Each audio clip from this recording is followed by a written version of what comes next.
Hello and welcome. If this is your first time listening, my name is Tavishima Ayede. I'm the host of the show. I'm a former lawyer turned business consultant, and what I do here every single day is I solve business problems. And the last time I was here on the microphone, we were looking at a conversation that I had with a fellow listener of the podcast. Her name is Esther Obuo, uh, out in Delta State, and she is a social media marketer. You know what? I've been saying she's based in Delta, but I'm not sure if that's correct. I know that she's from Delta. She's from Delta. I'm sorry for saying that. I'm not sure where she's based. In fact, the next time I chat with her, I'll confirm where she's based. And in the conversations that we had over on WhatsApp, and in the podcast episode that I made in the last podcast episode, what we looked at was some random issues around advertising and creating content so that you can grow your business. So, for those of you who consider yourself to be social media marketers, you might like to listen to that episode. If this is the first time you're listening to the podcast episode, after you're done with this, listen to the last one so it'll give you the background context behind the conversation between Esther Obuo and I and some of the ideas that we discussed. Okay, so since that episode was almost like 1 hour, I think we should just dive straight into this. Just remember that this is a part two. If you're listening for the first time, remember this is a part two. After listening to this one, go and listen to the other one so that you understand the scope. Now, since there was a lot of talk about advertising, there's one thing that we need to consider, dear Esther. So we have discussed the ideas behind advertising, the principles that should guide our advertising campaign, and excuse me, when it comes to creating content, we have spoken about why your content calendar and your content strategy is a more important part of the equation than thinking about which type of content to create. Because you asked me questions about content formats and things like that, and so we're going to address that. But I went through lots of pains in the last podcast episode, sorry, to stress how we should be paying a lot of attention to the content strategy and the content calendar first. And then I also spoke a bit about understanding the customer's buying journey, and that would help to inform the goal of whatever advertising strategy that we're going to do. Because if we know the customer buying journey, we'll be able to push them forward one call to action after another, one step after another, until they end up buying from us. So those are some of the things that we addressed in the older episode. Oh, by the way, if you'd love to connect with me, just like Esther Obowo did, you can call, send a text message or a WhatsApp message to 080 6466 2140. Then, if you don't have 30, 50 minutes to spend every single day listening to podcast episodes, when you reach out to me, send me a text. When you reach out to me, include in the text message that you want to be joined to the WhatsApp group, just like Esther did. And I'll send you a link. You'll join the WhatsApp group. You'll be able to read shorter, quicker summaries in PDF documents every single day, 3 to 5 minutes long, max. You'll be able to digest it, get the gist of what the podcast episode is about, stuff like that. Then, when you have time, you come and listen to the longer episodes. Okay, so back to Esther's question now. Now, when we're running an advertisement, we need to be very clear about what it is that we're trying to do. What is the goal of the advertisement? Because sometimes people advertise just for advertising's sake, and it's a mistake that I've made before. So, back when I was in the event space, I have run an advertisement to an Instagram post, excuse me, to an Instagram post, and I ended up getting thousands and thousands and thousands of views. But at the end of the post, I didn't put any call to action. I wasn't clear about what I wanted people to do next. So I didn't say buy now. I didn't say follow. I didn't say, uh, nothing substantial. I just did the advert and sent people back to the Instagram handle. So big mistake. So we're advertising on Instagram, we're advertising wherever. But what are we trying to do? Are we trying to get sales? As per, we want somebody to buy now. Or are we trying to do the capture? As per, we want somebody to drop an email so that we can contact them later on, build relationship with them, maybe get them to sell something. Abi, we want them to just follow the handle. Abi, we want them to subscribe for something or to download something. But Shad, it has to be a goal. We don't just put advertising for advertising's sake. We don't. Now, there are some people that advertise for advertising's sake, but that's different. That is a brand advertising. That's more of an awareness thing. So mature companies like Coca-Cola, like Nike, like Adidas, and all these people, they do brand awareness advertising. So Coca-Cola teach the world to sing. You know, Coca-Cola, blah blah blah blah blah. BMW, just put it like that. But they're not asking you to do anything. Now, the goal of that kind of advertising is, I'm around. People should not forget me. Let them be seeing me. Let them be seeing me. Then, when they are old enough and they have like ATM, they'll think of BMW as the car they want to buy. But you won't see any BMW advertisement saying BMW buy now. Click here to register. You won't see any of that kind of stuff. Now, a lot of us are not trying to make that kind of play. A lot of us are in the early stages of business. A lot of us are looking for money now. So that's the reason why I don't talk about brand form of communications, because for lots of us listening to this podcast episode right now, the thing does not apply to you. You're looking for the one that you will hold now. You're thinking about school fees coming next month, or you want to upgrade your phone. You want to get that iPhone 17 Pro Max, or you're thinking of the holiday, or you want to change your hairstyle, or you want, whatever it is. Yeah? So you're thinking about the money that you hold now. So if we're focused on the one that we're going to hold now, the one that will enter inside our hand now, the advertising campaign needs to have a focus. So when we know whether we're doing lead capture, we're trying to get email addresses or phone numbers, we're trying to get sales, we want people to buy now, Abi, we're trying to gain more followers. By the way, in my own opinion, gaining more followers, I think, is the weakest call to action that you can put on any advertising campaign. That's my own opinion.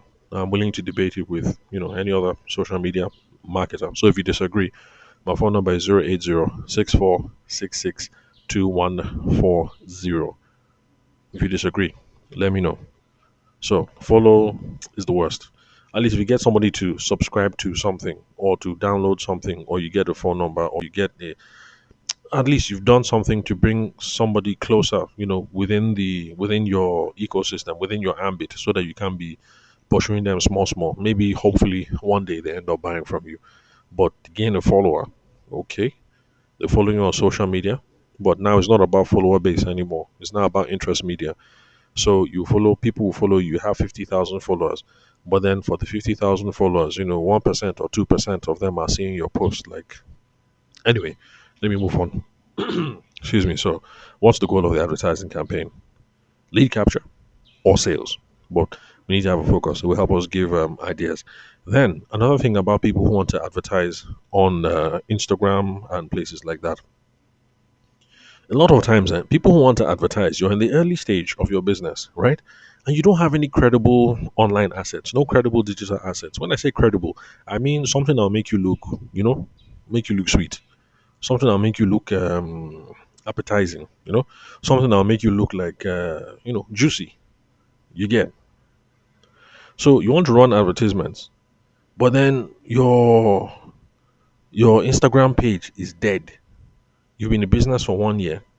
You have an Instagram handle, but then there are only 12 posts, and the last time you posted was 6 months ago. Why in the hell do you want to run an advertisement that is going to land people back on that Instagram handle? You know that people will look at that Instagram handle and say, and this thing is dead, and just ignore it. You don't know. I had heard just like that before, but the first time I saw it live in front of my own eyes was one time. Wifey and I were considering, I can't remember what it was, pajamas for the kids or something, and I saw one pajama, sweet, very nice, and I thought it would look nice on my older son. So I said, try this one now. My wife said no, and then she screamed. I said, try that one. She said no, that the business is not around anymore. I say, how do you know? Then my wife just clicked on the post. Lo and behold, the last time the person posted was maybe like 8 months ago. It was then that the thing clicked in my head. Now, oh, okay, this thing that people are saying, Because me, I'm on the business owner end, I don't appreciate it. But on the consumer end, that is the way some people think. The design looks sweet. My wife continued to scroll. I say, why? She said the big person is out of business. I say, how do you know? She click on the post. The person has not posted since 8 months, 10 months. If you don't have any credible assets, what are you advertising for? And those of you who are social media marketers, it's one of my complaints that I have with you people. Your client will say, we want to run advertisement. You tell them, okay, gold package, silver package, platinum package. Look at their Instagram first now and tell them that, look, okay, this is not a good idea. We're advertising, we want to send them here. You're the professional. Tell the client. Everything is not about money. Tell them. I said, okay, if you insist, I'll take your money. But honestly speaking, if we run it and then people are landing here, okay, the thing will not be good. So in the last podcast episode, I mentioned about how for one of my clients, this conversation happened in the software development space. I told them, no, this thing no pure. The Instagram handle no tap, but they don't really have an Instagram strategy per se. I said, okay, no problem. The website is up and running. What you do is you create landing page. The advertisement will run people to the landing page. The landing page, of course, will look nice and sweet. From landing page now, the call to action is when they click, they will land back on the website so that they can start designing their first project. So the Instagram handle that is dead, no problem. We'll leave that one there. When people have time for it, you will, whatever. But don't be running advertisement when you don't have credible digital assets up. If your website is useless, all right, you guys have not touched it in the last 4 years. Before you run this advertising campaign, clean that website, touch it up. The phone numbers, excuse me, the phone numbers, are they correct?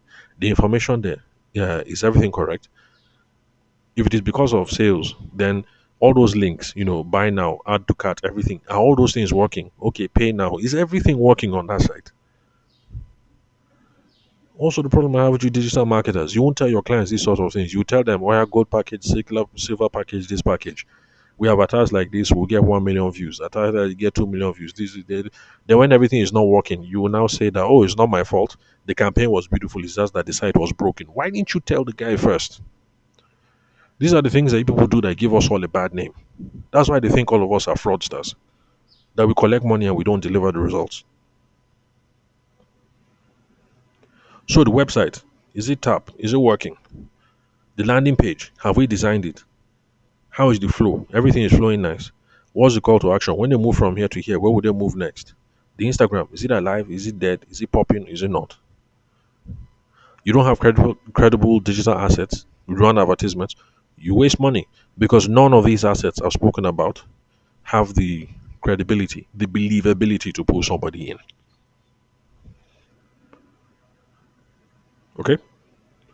So then, let's see what else. So now, if I'm understanding you correctly, Esther, a lot of your question was on the kind of content to create. Okay, but I mentioned that the kind of content per se is not really the main thing we should be looking at. So first of all, we need to worry about the demographic and the psychographics. Basically, the targeting criteria of the content is more important than the content type. So demographics and psychographics just means who is going to see this advert. Is it people of a certain age, people of a certain height, people of a certain sex who live in a certain country or in a certain city and who work at certain kinds of jobs, who are interested in this sort of thing or that sort of thing, that sort of thing? So that's what I meant in the last podcast episode when I spoke about the Genesis G7 and then the Xiaomi car and then all that. So you want to run this kind of campaign, but then all the people who see it are, like my wife's age, women who are between, 30 on the low end, and certain age and who work in certain jobs. And, if those kind of women see your advertising campaign, sorry, nothing for you. Zero. Nothing. So if you get your demographics and your psychographics correct, and then the people that see the advertisements are people like me and my brother, okay, there's hope. We don't have 120 million now to buy the car, but you never know. We can be seen, we can be, and maybe in 2 3 years when there's money, you say, you know what, just close eye, just pick up one like that. So targeting criteria is the most important thing. Most important thing before we start worrying about type. And anybody who reaches out to me, before we even get to content, I say no, like demographics and psychographics first. That's the first thing we'll trash out. In fact, it's at that stage you start seeing problem. Somebody will say, "Oh yeah, we should be looking at men aged 18 to blah blah blah blah." Another member of the team will say, "Okay, 18 to blah blah blah. Our best customers are actually 42 years old or Oga." He said, He said, yes, now Chief Ehena Choi is 42. This other person, it looks like he's 50. This one that is 16. Okay, this 18 to whatever is not going to work. That's the reason why I like to start that conversation now at the beginning. Everybody is there. Oga is there. Founder is there. Sales team is there. We start hashing it out. We'll finish everything now. These are the things that make an advertising campaign, really, really pop. So worried about content time later on. Now, video. Video is now popular at this particular time. In my own opinion, I don't worry about video. But see, the advantage of video is video has longer dwell times. Dwell time just means the amount of time that somebody is looking at something, the amount of time that somebody will stay there. If you get the video thing real nice, sorry, excuse me, if you get the video idea real nice and execute it well, and the video is 30 seconds, some people will stay and watch it for the whole 30 seconds, maybe even watch it a second time. So dwell time, they spent 1 minute on it or 1 minute 30 seconds. If it's a simple picture with some graphics on it, dwell time will be very short. They'll just look at it for a few seconds and then leave. So yes, dwell time is important for video, and maybe that's one of the reasons why video is popular. Because remember, the algorithm is trying to determine what do people find interesting, and then it's trying to serve that to other people. And people seem to be dwelling more on video, so that's why I think for now video they reign because video has longer dwell time. But that doesn't mean because now video they reign now doesn't mean it's necessarily video that you must do. Listen to the last podcast episode, you will hear me talk about other considerations. Then another reason why for me personally I stay away from video is because video can get complicated. We'll decide on the video. Okay, cool. We'll decide on the what's it called? The the concept. Okay, good. Then it now comes down to shooting. We'll shoot the video. Somebody will now say, why did you use a man? You should have used a woman. You know that women, when the woman is in the video, that's when most people get views and stuff like that. So okay, no problem. Then by the time you shoot it with woman, somebody will say, you couldn't find a woman that is, yellow skinned. You know those yellow skinned girls now, that them they rain. Then another version, somebody will now say that, guy, this blouse that the girl is wearing, it's not really modern. It's not really, So this is why for me, I stay away from video. The considerations that go into video to make a good video, they're too much. Did we use the right actor? Were they too tall or too short? Were they yellow or too black? Was their nose pointed or too Igbo? Oh, the girl wore nose ring. Was it a problem? They didn't match this. They didn't match. Like we just keep going on and on and on and on and on, and then trying to make a video have good production value. The thing cost. Production value just means how professional does the thing look. Trying to make professional something for most people, it requires quite a bit of money. You use certain kinds of lighting, certain kinds of backdrops. Use certain kinds of microphones, things like that. So that's the reason why me personally I stay away from video. So if you decide working with me and people decide to do a video campaign, to be honest, once we agree on the concept, after that, I'll close my mouth. I won't poop mouth again. When it's done and you guys run it, my own will be okay, no problem. The campaign is now live. So let's see how we can get conversions from people coming in. Yeah, but video can get complicated. Now, infographics, that's next. Infographics are easier to make than videos. And it's easier to give you good production value than videos. Because for infographics, at a decent price, you can find boys, who are good, or girls who are good. You make some nice transition, you put some nice music, the graphic will flow, everything. Like, you can put together a very professional looking something at a decent cost. And then it's also good for dwell times because since it's, text flowing into audio, flowing into this, people watch, people will dwell. So you get good dwell times. But then we don't have to worry too much about the actor choice, their complexion, their this, their. No, we don't have to worry too much. If there's anything we'll debate voiceover. Whose voice are we going to use, or what kind of voice are we going to use? If there's anything we'll debate, and that's where the debate will be. But you find that for infographic, we can decide a whole lot quicker. Like, okay, this is a good one, let's run it. Then text or static graphics, you take a picture like that and then you put some text on top. Yeah, those ones are the cheapest to produce. Very, very okay. Let me say cheap, more affordable to produce, and the easiest to do. So those are some of the content ideas. But please remember, we don't have to be chasing what is raining. So video is on top now. Does not mean we have to make a video. There are other considerations. Then, but Esther, the cocoa, the main thing we should be looking at is this. So you sell furniture, imported furniture. The main question that you need to ask first, before we even get to advert, which kind, whether we're doing text or doing real or doing, you know, infographic or this or this or that. The main thing is, why do people buy furniture from you? That's the main question. Why do people buy furniture from you? What questions do people ask you before they buy the furniture from you?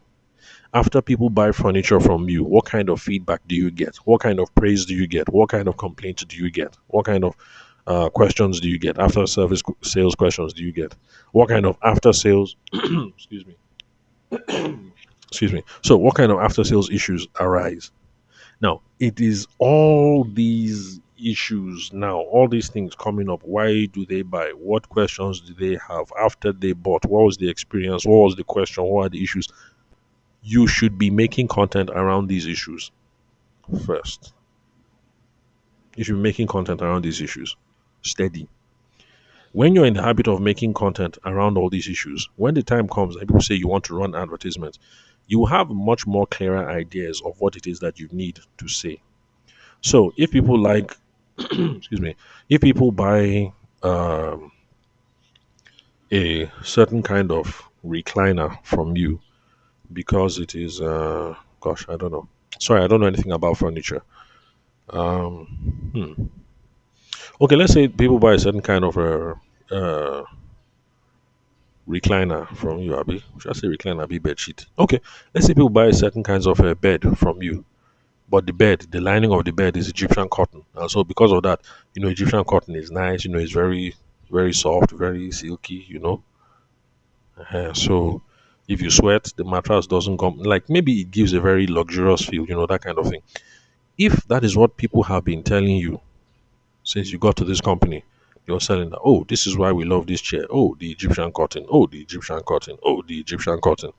Okay, when it's time to advertise, perhaps we should run a campaign around this particular chair because of the Egyptian cotton. That's a chair of this mattress because of the Egyptian cotton. So you see how it works. Once you figure out all these main issues and you've been posting on these things steady, from what people are engaging with on the social media, from how people are interacting with the sales team, and from the questions that arise when it's time to advertise, you will now start getting some kind ideas. Now, if we're going to run an advertising campaign, Egyptian cotton, Egyptian cotton.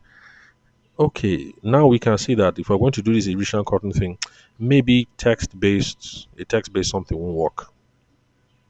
Because how are you going to show the cottony, softy, Egyptian-y, luxurious, of the cotton? So I guess that one will now remove carousel. We can't remake carousels. We can't write post. We can't do infographic. I guess this might have to be a video. And then we look for ways that we can use actors to show this exquisite, softy, nicey, luxurious, you get. So you don't start from this is the kind of thing we want to. You don't sit down and say, let's make a video. No. First of all, you've been making content steady. People have been interacting with the content. You see that some ideas are popping off. Then your sales team is dealing with customers. You see that some ideas or some issues or some products are popping off. Then from there, you now decide that, oh, it would be good if we can advertise to push this particular thing. It is that particular issue that will now determine, will this thing be text? Will this thing be audio? Will this thing be video? Will this thing That's how it works. So your concerns are okay. I'm just saying, we turn it upside down. So if you were to ask me, like you did, what kind of format should you be using? The answer is, I don't know. We need a detailed consultation to be able to narrow it down. We can't answer this question in abstract.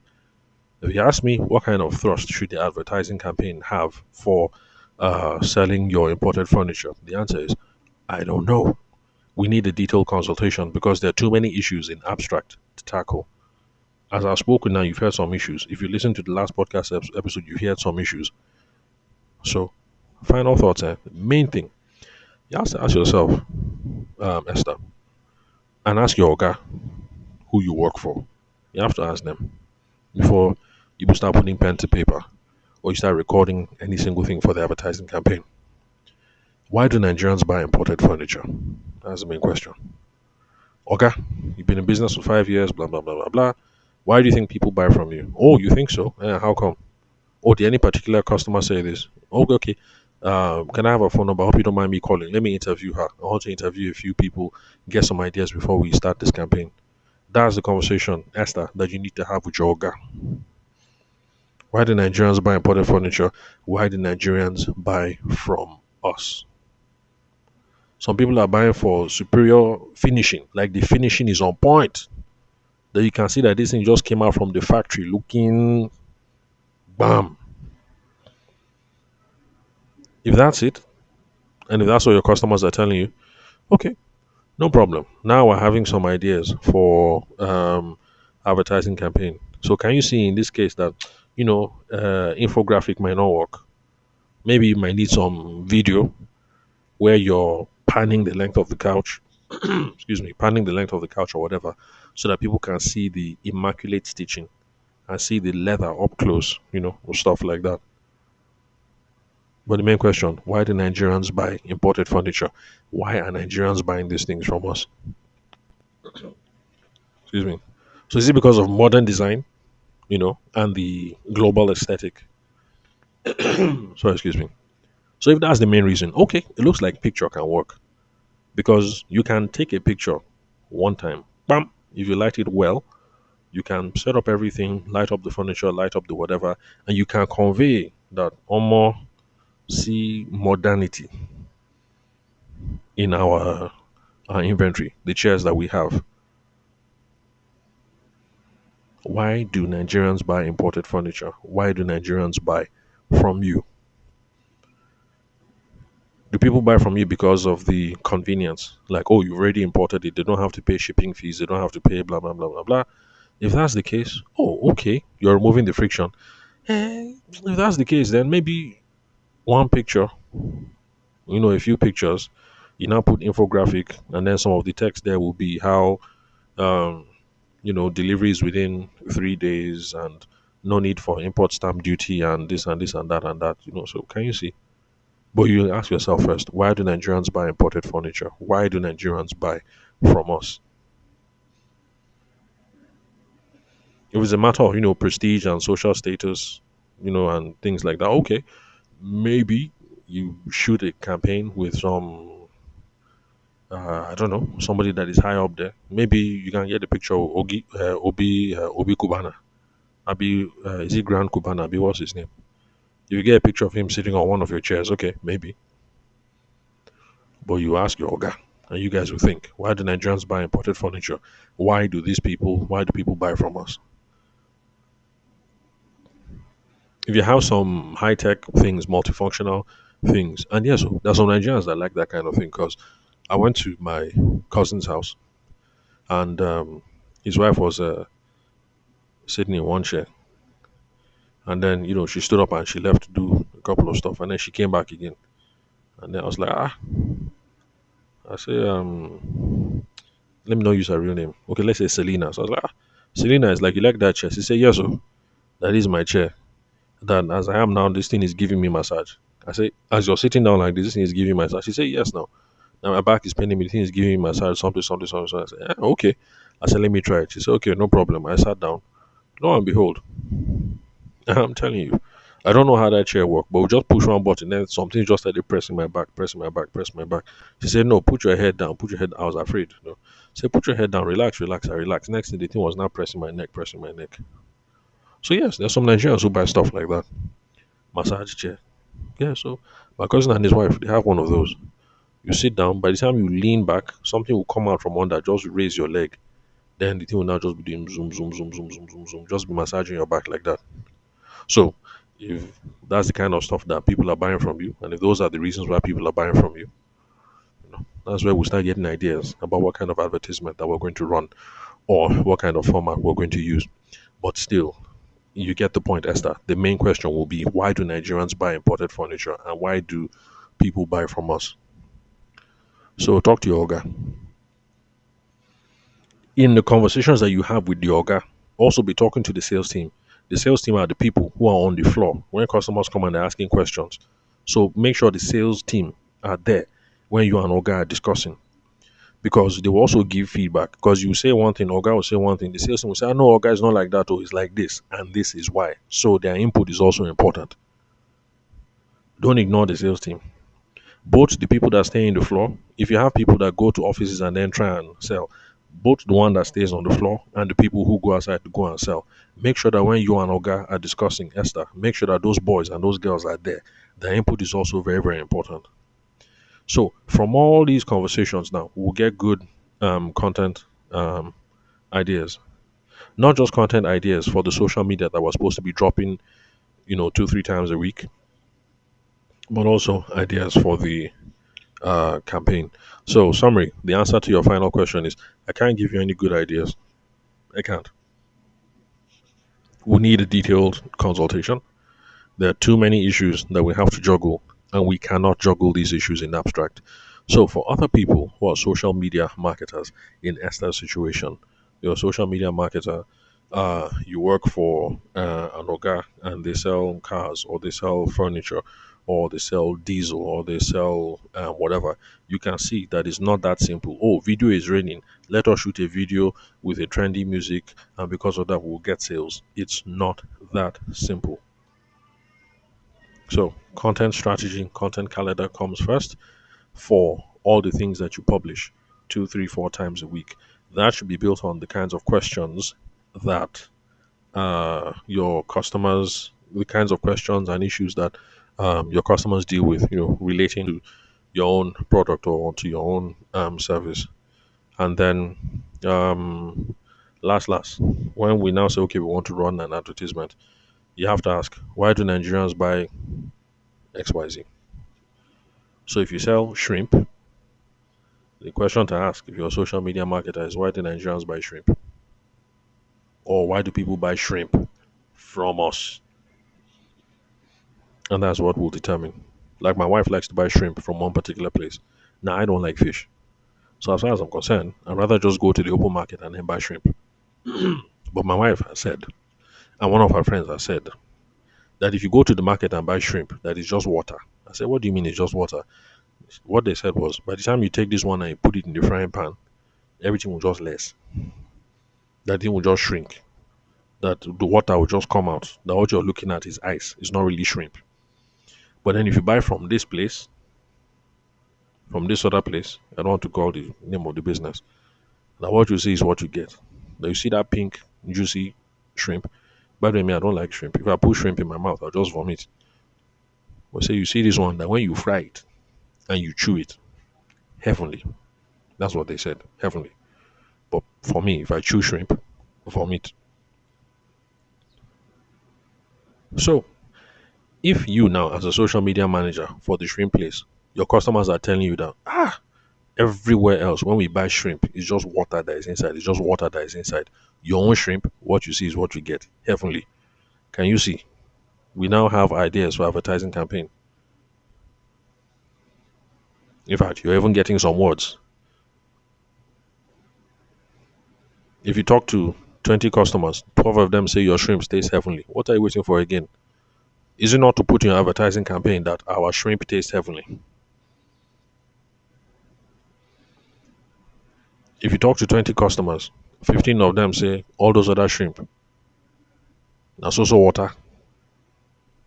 but your own is quality, then I don't even know how you would put that in your advertising campaign. But sure, you put it there. The other shrimps, if you buy it, it's just ice, it's water. By the time you fry it, nothing. But for this one, what you see is what you get. As you pay for it and as you cook it, that's how you get it. All right. So let me stop here. So thank you very much, Esther Obuo, for reaching out.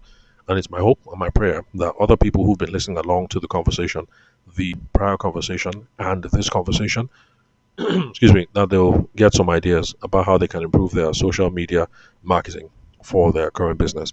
So thank you very much, Esther Obuo, for reaching out. And I hope that the podcast episode was able to shed some light on some of the issues you have.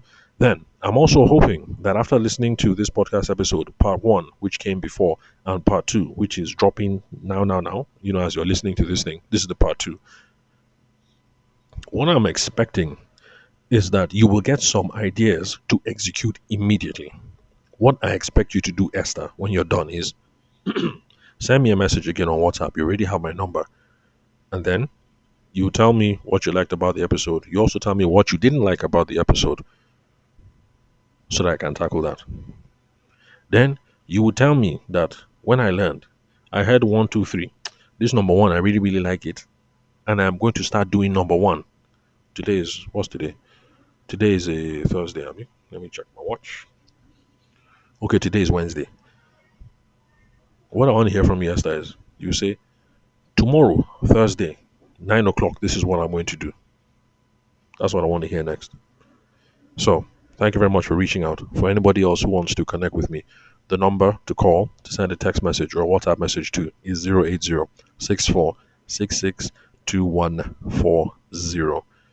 If you can't listen to 30-minute episodes, ask to be joined to the WhatsApp group, just like Esther. She's in the WhatsApp group. Then you'll get PDF summaries that you can read in 3 to 5 minutes. And you get that every day. Then when you have time, you can come back here on WhatsApp or YouTube or wherever it is you're listening to these longer episodes. And and you can listen to the longer episodes when you have time. So, yeah, that's it pretty much. I'll catch you all some other time. And let's see, what's next on the queue? Okay, we've definitely finished Esther's question, so we're going to move on to some other issues. So, later.